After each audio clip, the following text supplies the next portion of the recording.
નમસ્કાર ખેડૂત મિત્રો, સ્વાગત છે તમારું ખેડૂત ચેનલની અંદર। આજે તારીખ 11 જુલાઈ 2025 વાર શુક્રવાર આજના ઊંઝા માર્કેટ યાર્ડના તાજા બજાર ભાવ। તો ખેડૂત મિત્રો, આજે ઊંઝામાં જીરુના સૌથી ઊંચા ભાવ 4560 રૂપિયા નોંધાઈ રહ્યા છે। આજે પણ ફરીવાર 300 પ્લસનો ઉછાળો જોવા મળી રહ્યો છે। એક બે દિવસ દરમિયાન જીરુની બજારમાં વધઘટ સાથે વેપાર જોવા મળશે।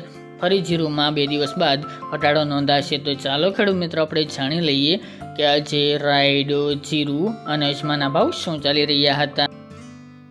ખેડૂત મિત્રો, આજના ઊંઝા માર્કેટ યાર્ડના ભાવ જોઈએ તો જીરુ 3400 થી 4560 રૂપિયા, રાયડો 1245 થી 1260 રૂપિયા, સુવા 1300 થી 1525 રૂપિયા, ઈસબગુલ 1900 થી 2500 રૂપિયા, અજમો 1011 થી 2150 રૂપિયા, વરિયાળી 1000 થી 4850 રૂપિયા અને તલ સફેદ 1075 થી 2100 રૂપિયા। તો ખેડૂત મિત્રો, આ તાજના ઊંઝા માર્કેટ યાર્ડના તાજા બજાર ભાવ।